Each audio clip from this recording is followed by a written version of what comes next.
Hi friends, ಎಲ್ಲರಿಗೂ ನಮಸ್ಕಾರ. ಬನ್ನಿ ಫ್ರೆಂಡ್ಸ್, ನಿನ್ನ ಜೊತೆ ನನ್ನ ಕತೆ ಸಂಚಿಕೆ ಏನಾಗಿದೆ ಅಂತ ನೋಡೋಣ. ಅದಕ್ಕೂ ಮುಂಚೆ ಯಾರೆಲ್ಲ ನನ್ನ ವಿಡಿಯೋ ನೋಡ್ತಿದ್ರು ಅವರೆಲ್ಲ ಪ್ಲೀಸ್ ಒಂದು ಲೈಕ್ ಮಾಡಿ, ಹಾಗೆ ಸಬ್ಸ್ಕ್ರೈಬ್ ಮಾಡಿ, ಬೆಲ್ ಬಟನ್ ಮೇಲೆ ಕ್ಲಿಕ್ ಮಾಡಿ. ಬನ್ನಿ ಫ್ರೆಂಡ್ಸ್, ಸ್ಟಾರ್ಟ್ ಮಾಡೋಣ. ಮೊದಲಿಗೆ ಫ್ರೆಂಡ್ಸ್, ಅಜಿತ್ ಭೂಮಿ ಅಪ್ಪನ್ನ ಸಾಯಿಸಿದ್ದು ಯಾರು, ಅವ್ರ ಕೊಲೆಗಾರ ಯಾರು, ಎಲ್ಲಿದ್ದಾರೆ ಅಂತ ಎಲ್ಲ ಗೊತ್ತಾಗಿದೆ ನನಗೆ ಅಂದ್ಬಿಟ್ಟು ಪೊಲೀಸ್ ಜೀಪ್ ಸಮೇತ ಮನೆಗೆ ಬರ್ತಾನೆ. ಮನೆಗೆ ಬಂದಾಗ ಇಲ್ಲೇ ನಮ್ಮನೇಲೆ ಒಬ್ರು ಕಳ್ಳರು ಇದ್ದಾರೆ ಅಂತ ಎಲ್ಲರಿಗೂ ಹೇಳ್ತಾನೆ. ಎಲ್ಲರೂ ಶಾಕಿಂದ ನೋಡ್ತಾ ಇರ್ತಾರೆ, ಯಾರು ಯಾರು ಯಾರು ಅಂತ.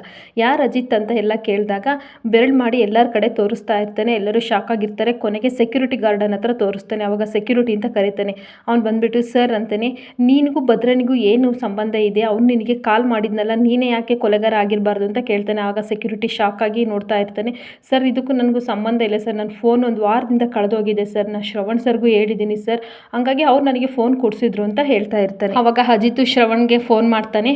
ಅವಾಗ ನೀವೇನಾ ಈ ಥರ ಫೋನ್ ಕೊಡಿಸಿದ್ದು, ಯಾಕೆ ನೀವು ಕಂಪ್ಲೇಂಟ್ ಕೊಟ್ಟಿದ್ದೀರಾ ಅಂತ, ನನಗೆ ಕೊಡ್ಬೋದಿತ್ತಲ್ಲ ಅಂತ ಹೇಳ್ತಾನೆ. ಅದಕ್ಕೆ ನನಗೆ ಮನೇಲಿರೋರ ಮೇಲೆ ನಂಬಿಕೆ ಇಲ್ಲ, ಅದಕ್ಕೆ ನಾನೇ ಹೋಗಿ ಕಂಪ್ಲೇಂಟ್ ಕೊಟ್ಟಿದ್ದೆ ಅಂತ ಶ್ರವಣ್ ಹೇಳ್ತಾನೆ.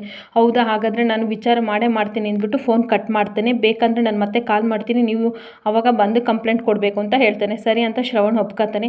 ಅವಾಗ ಇಲ್ಲಿಗೆ ಸಾಲ್ವ್ ಆಯ್ತಲ್ಲ ಪ್ರಾಬ್ಲಮ್ ಅಂತ ಮನೆಯವರೆಲ್ಲ ಕೇಳ್ತಾರೆ. ಆದರೆ ಅಜಿತ್ ಇಲ್ಲ, ಸಾಲ್ವ್ ಆಗಿಲ್ಲ, ಇವಾಗ ಸ್ಟಾರ್ಟ್ ಆಗಿದೆ, ನಮ್ಮ ಮನೇಲಿ ಯಾರೋ ಒಬ್ರು ಕಳ್ಳರು ಇದ್ದಾರೆ, ನಾನು ಅದನ್ನು ಕಂಡು ಹಿಡಿತೀನಿ, ಈಗ ಅವರಿಗೆ ಕೌಂಟ್ರ್ ಕೊಡ್ತೀನಿ, ಸ್ಟಾರ್ಟ್ ಆಗಿದೆ ಅಂತ ಹೇಳ್ತಾ ಇರ್ತಾನೆ. ಎಲ್ಲರೂ ಶಾಕ್ ಆಗಿ ನೋಡ್ತಾ ಇರ್ತಾರೆ. ಆಮೇಲೆ ಅಜಿತ್ ಎಲ್ಲ ಸ್ಟಾಫ್ಗೂ ಹೋಗೋಕ್ಕೆ ಅಂತ ಹೇಳ್ತಾನೆ. ಎಲ್ಲರೂ ಮನೆಯೊಳಗೆ ಹೋಗ್ತಾರೆ. ಆದರೆ ದೇವಿಯಾನಿ ಮಾತ್ರ ಒಬ್ಬಳೇ ಯೋಚನೆ ಮಾಡ್ತಾ ನಿಂತ್ಕೊಂಡು ಸಿಟ್ಟು ಮಾಡ್ಕೊಂಡು ಆ ಕಡೆ ಈ ಕಡೆ ತಿರುಗಾಡ್ತಾ ಇರ್ತಾಳೆ. ಏನು ಮಾಡೋದು, ಇವನು ಇಲ್ಲಿಗೆ ಸ್ಟಾಪೇ ಮಾಡ್ತಿಲ್ವಲ್ಲ, ಮತ್ತೆ ಮುಂದುವರಿತಲ್ಲ ಇದನ್ನೆಲ್ಲ, ಈ ಕೇಸ್ ವಿಚಾರವಾಗಿ ಏನು ಮಾಡೋಣ, ಒಂದು ಭೂಮಿನ ಮನೆಯಿಂದ ಆಚೆ ಕಳ್ಸೋಣ, ಹಾಗಾದರೆ ಇವನು ಸರಿ ಹೋಗ್ತಾನೆ ಅಂತ ಯೋಚನೆ ಮಾಡ್ತಾ ನಿಂತಿರ್ತಾಳೆ. ಇನ್ನೊಂದು ಕಡೆ ಭೂಮಿ ಮನೆಯವರು ಎಲ್ಲರಿಗೂ ಸಹ ಪ್ರಸಾದ ಅಂತ ಇರ್ತಾಳೆ. ಎಲ್ಲರಿಗೂ ಹಂಚಿ ಬರ್ತಾಳೆ. ಅದಕ್ಕೆ ಸಂಗೀತ ಕೇಳ್ತಾಳೆ, ಏನಮ್ಮ ಭೂಮಿ ಪ್ರಸಾದ ತಂದಿದೆಯಾ, ಎಲ್ಲಿಗೆ ಹೋಗಿದ್ದೆ, ಏನು ವಿಶೇಷ ಅಂತ ಕೇಳ್ತಾಳೆ. ಅದಕ್ಕೆ ಭೂಮಿ ಹೇಳ್ತಾಳೆ, ದೇವಿಯಾನಿ ಮೇಡಮ್ ನನ್ನ ದೇವಸ್ಥಾನಕ್ಕೆ ಕರ್ಕೊಂಡು ಹೋಗಿದ್ರು ಅಮ್ಮ, ನಮ್ಮ ಅಮ್ಮನ ಹೆಸರಲ್ಲಿ ಅರ್ಚನೆ ಮಾಡಿಸಿದ್ರು, ಆದಷ್ಟು ಬೇಗ ಬರಲಿ ಅಂತ ಅರ್ಚನೆ ಮಾಡಿಸಿದ್ರು, ನನಗೆ ತುಂಬ ಖುಷಿ ಆಯಿತು, ಅದಕ್ಕೆ ಪ್ರಸಾದ ಕೊಡ್ತಾ ಇದ್ದೀನಿ ಅಂತ ಹೇಳ್ತಾಳೆ.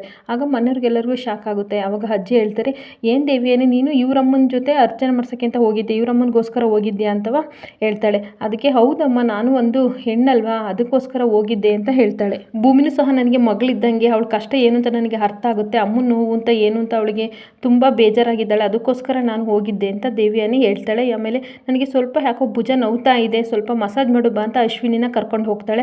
ಅವಾಗ ಅಶ್ವಿನಿ ದೇವಿಯನ್ನು ಇಬ್ಬರು ಮಾತಾಡ್ತಾ ನಿಂತಿರ್ತಾರೆ. ಮೇಡಮ್, ಇನ್ನು ಸ್ವಲ್ಪ ಹೊತ್ತಲ್ಲಿ ನೀವು ಸಿಗಾಕೊಡ್ತಿದ್ರಿ, ಜೈಲಿಗೆ ಹೋಗ್ತಾ ಇದ್ರಿ ಅಂತ ಅಶ್ವಿನಿ ಹೇಳ್ತಾಳೆ.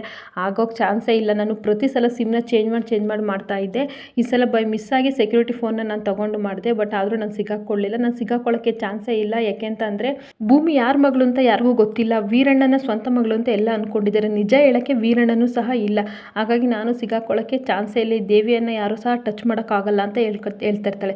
ಇನ್ನೊಂದು ಕಡೆ ಅಶ್ವಿನಿಗೆ, ನೀನು ಆದಷ್ಟು ಬೇಗ ಮನಸ್ವಿನಿಯಾಗಿ ಬದಲಾಗಬೇಕು ಅಂತ ಹೇಳ್ತಾ ಇರ್ತಾಳೆ. ಹಾಗಾದರೆ ಸಾಮಾನೆಲ್ಲ ಏನೇನೋ ಬೇಕಿತ್ತಲ್ಲ ಮೇಡಮ್, ಏನೇನೋ ಐಟಮ್ ಎಲ್ಲ ಬೇಕಿತ್ತು ಅಂತ ಹೇಳ್ತಾ ಇರ್ತಾಳೆ. ಅದಕ್ಕೆಲ್ಲ ನೀನು ಯೋಚನೆ ಮಾಡಬೇಡ, ಭೂಮಿನ ಫ್ರೆಂಡ್ ಲಕ್ಷ್ಮೀ ಇದ್ದಾಳಲ್ಲ, ಅವ್ರ ಮನೇಲಿ ಏನೇನು ಫೋಟೋಸು ಅದೆಲ್ಲ ಇದೆ, ಅದನ್ನು ಹೇಗಾದರೂ ಮಾಡಿ ನೀನು ಹೋಗಿ ತೊಗೊಂಡು ಬಂದು, ಅವಳು ಯಾವ ಥರ ಇದ್ಲು ಮನಸ್ವಿನಿ, ಆ ಥರ ನೀನು ಆದಷ್ಟು ಬೇಗ ಮಾಡಿ ಮನೆಯವ್ರ ಮನಸ್ಸೆಲ್ಲ ಗೆಲ್ಲಬೇಕು ಅಂತ ಹೇಳ್ತಾ ಇರ್ತಾಳೆ. ಇನ್ನೊಂದು ಕಡೆ ಅಜಿತ್ ರೂಮಲ್ಲಿ ಯೋಚನೆ ಮಾಡ್ತಾ ನಿಂತ್ಕೋತಾ ಇರ್ತಾನೆ. ಭೂಮಿ ರೂಮಿಗೆ ಬರ್ತಾಳೆ. ಏನು ಸರ್, ಯಾಕೆ ಯೋಚನೆ ಮಾಡ್ತಿದ್ದೀರಾ, ಬೇಜಾರಾಗಿದ್ದೀರಾ, ಸೆಕ್ಯೂರಿಟಿ ಗಾರ್ಡನ್ಗೆ ಬೈದೆ ಅಂತ. ಸರ್, ಅವ್ರದ್ದೇನು ತಪ್ಪಿಲ್ಲ ಅಂತ ಹೇಳ್ತಾ ಇರ್ತಾಳೆ. ನಾನು ಮನೆಯವರಾಗಿದ್ದರೂ ಸಹ ಇದೇ ರೀತಿ ಬೈತಾ ಇದ್ದೆ, ನಾನು ಅದ್ರ ಬಗ್ಗೆ ಯೋಚನೆ ಮಾಡ್ತಾ ಇಲ್ಲ ಅಂತ ಹೇಳ್ತಾನೆ. ಮತ್ತು ಇನ್ನೇ ಸರ್ ಯೋಚನೆ ಮಾಡ್ತಿದ್ದೀರಾ ಅಂದರೆ, ನಿನ್ನ ಜೊತೆ ರೊಮ್ಯಾನ್ಸ್ ಮಾಡೋದು ಹೇಗೆ ಅಂತ ಯೋಚನೆ ಮಾಡ್ತಿದ್ದೀನಿ ಅಂತ ಹೇಳ್ತಾನೆ. ಆಗ ಅವಳಿಗೆ ಶಾಕ್ ಆಗುತ್ತೆ. ಸರ್, ಏನು ಸರ್ ನೀವು ಈ ಥರ ಮಾತಾಡ್ತಾ ಇದ್ದೀರಾ ಅಂತ ಹೇಳ್ತಾನೆ.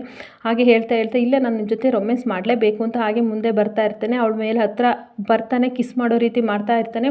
ಅವಾಗ ಸರ್ ನೋಡಿ ಸರ್, ಅಲ್ಲಿ ಅಂಜನೂ ಇಲ್ಲ, ಯಾರೂ ಇಲ್ಲ ಸರ್, ಯಾಕೆ ಸರ್ ನನ್ನ ಜೊತೆ ಈ ಥರ ಮಾಡ್ತಾಯಿದ್ರೆ, ಹಿಂಗೆಲ್ಲ ಮಾಡಬಾರ್ದು ಸರ್, ತಪ್ಪು ಸರ್ ಅಂತ ಹೇಳ್ತಾ ಇರ್ತಾನೆ. ಆದರೂ ಸಹ ಅವನು ಹತ್ರ ಬರ್ತಾ ಬಂದು ಅಲ್ಲಿ ಮಿರರ್ ಹತ್ರ ನಿಂತ್ಕೋತಾನೆ. ನನಗೆ ನಿಜ ಬೇಕು ಅಂತ ಹೇಳ್ತಾನೆ, ಸತ್ಯ ಬೇಕು ಅಂತ ಹೇಳ್ತಾನೆ. ಸತ್ಯ ನಂಗೆ ಕಾಲ್ ಮಾಡಿ ಕರೀರಿ ಅಂತ ಹೇಳ್ತಾಳೆ. ಅವಾಗ ಆ ಸತ್ಯ ಎಲ್ಲ ಟ್ರೂ ಸತ್ಯ ಬೇಕು, ನನಗೆ ನಿಜ ಹೇಳಬೇಕು, ನೀನು ಏನು, ನಿನ್ನ ವಿಚಾರ ಏನು ಅಂತ ಏನು ನನಗೆ ಏನು ಹೇಳ್ತಾ ಇಲ್ಲ, ಏನಾದರೂ ನಿನ್ನ ಲೈಫಲ್ಲಿ ನಡೆದಿದೆಯಾ ಅದೆಲ್ಲ ನನಗೆ ಬೇಕು, ನೀನು ನನಗೆ ಕಣ್ಣಿಗೆ ತಪ್ಪಿಸಿ ಎಲ್ಲೆಲ್ಲೋ ಹೋಗ್ತಾ ಇದೆಯಾ, ಅದನ್ನು ನಾನು ನಿನ್ನ ಹತ್ರ ಕೇಳ್ತಾ ಅದನ್ನು ನೀನು ಹೇಳು ಅಂತವ ಭೂಮಿಗೆ ಹೇಳ್ತಾ ಇರ್ತಾನೆ ಅಜಿತ್. ಅವರಿಬ್ಬರು ಹಾಗೆ ನೋಡ್ಕೊಂಡು ನಿಂತ್ಕೋತಾರೆ. ಇಲ್ಲಿಗೆ ಈ ವಿಡಿಯೋ ಮುಕ್ತಾಯವಾಗ್ತಿದೆ. ಈ ವಿಡಿಯೋ ನಿಮಗೆ ಇಷ್ಟ ಆದರೆ ಪ್ಲೀಸ್ ಒಂದು ಲೈಕ್ ಮಾಡಿ, ಸಬ್ಸ್ಕ್ರೈಬ್ ಮಾಡಿ. Thank you.